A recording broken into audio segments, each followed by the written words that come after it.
Hey, and welcome to this week's Inbound Debate. As always, on my left, I'm joined by Nick Pateman, and on my right, Dan Holt. And this week, we're talking about the changing landscape of SEO. Now, I think a lot of people would describe SEO traditionally as quite scientific, more so than a kind of an art.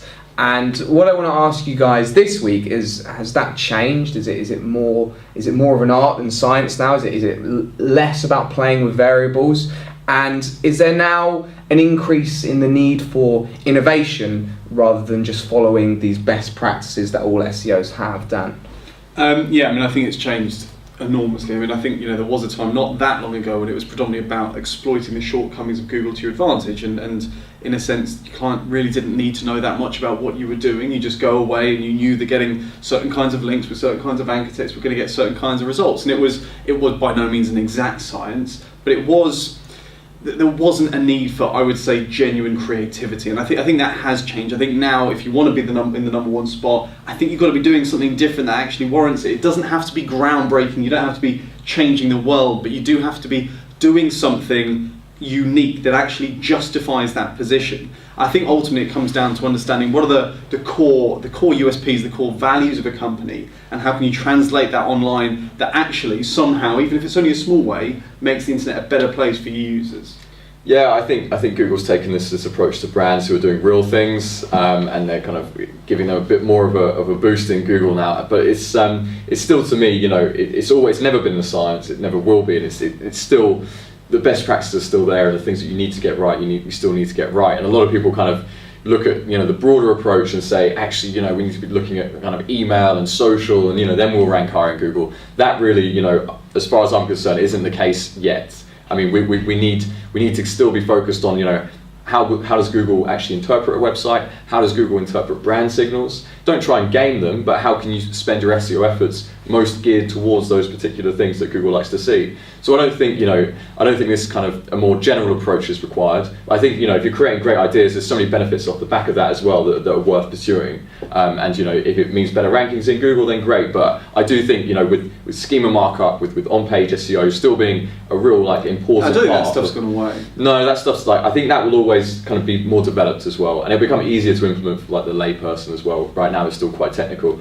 So yeah, I think Google's going for brands, and we need to send brand signals to Google, but that doesn't necessarily mean doing some offline campaigns or radio advertising. No, but I think you have to fundamentally look at what it means to be a brand, and being a brand means being one of the market leaders, and it does mean doing something different, whether that's just doing it better, whether that's doing it just slightly differently. But there's always, if you look at any great brand in a market, they're not an identical replica of 100 other companies. They're just not. There's always something that defines them, that separates them from the competition. And I do think companies that are very active online have to start adopting that more traditional brand mentality. Yeah, and that's a great long-term approach. I do think, I just think right now that maybe Google's not quite there yet, in my opinion. That Google's not quite at the point where it can really understand, all the possible signals that a human being could understand, like yourself, knowing that what makes a great brand is great for us to know. But can Google actually kind of interpret? Well, if it results in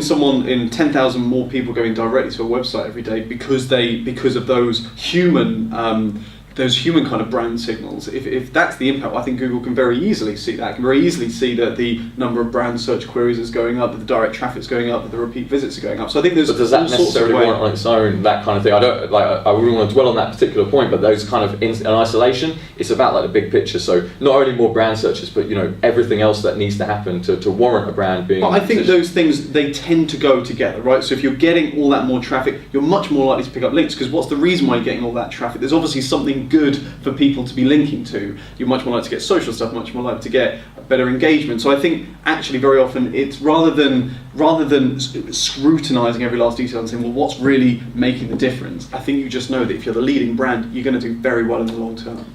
Okay, kind of with that in mind, because we're talking about a changing landscape, I think we can all agree that the SEO landscape, however we saw it before and however we see it now, it is changing in what we can do and what we can innovate. So what's the best idea you guys have had recently that has the potential to shake up a market, Dan?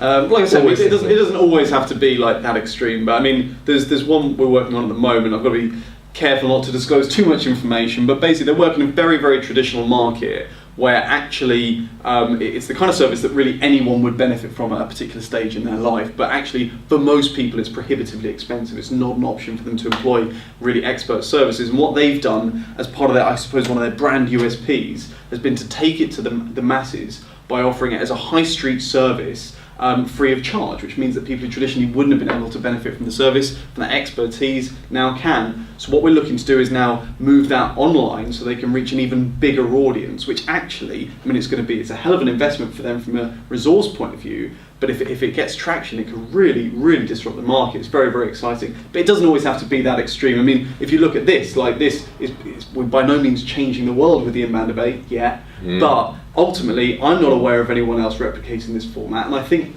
doing something, being a little bit unique, I just think it's important with everything.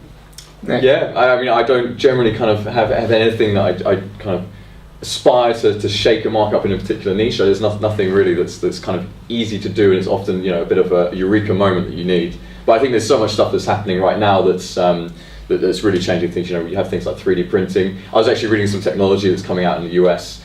For people that they basically struggle with doctors keeping on top of their patients taking prescription tablets. So they're now coating a tablet with a film that when it goes into the acid in your stomach, it releases a signal that goes to your mobile phone and tells the doctor you're taking your tablets. Now that's kind of like the technology which I think from a marketing point of view, you know, if you're a dietitian or something, you could see if someone was eating the right foods, you know, were they eating chocolate cake that day, and then you could kind of like go back through the report. There's just so much stuff that's happening now, which from a marketing point of view really is going to, you know, moving forward, really is going to shake up the market. I mean, for me, and I think you guys are going to shake your head here because you probably shouldn't be saying this, but I like to, when I launch a new website, completely ignore Google organic traffic. Because in my head, if Google finally does the job right, it shouldn't care about how you're like marking up stuff and how your keywords read. All it should care about is that you've created something that someone uses. So I like to ignore Google organic traffic, and I'll monetize by paid traffic, I'll monetize by email, I'll monetize by social, and then normally, because you've got other people using it, you'll pick up links, you'll pick up reviews, you'll pick up, you know, PR, because other people, and you've created something which people use. And I think that's one of the ideas that I've really liked pushing in the last year, and it's been really successful for me. Anyway, thank you very much, guys. As always, this has been the Inbound Debate, and we'll see you next week.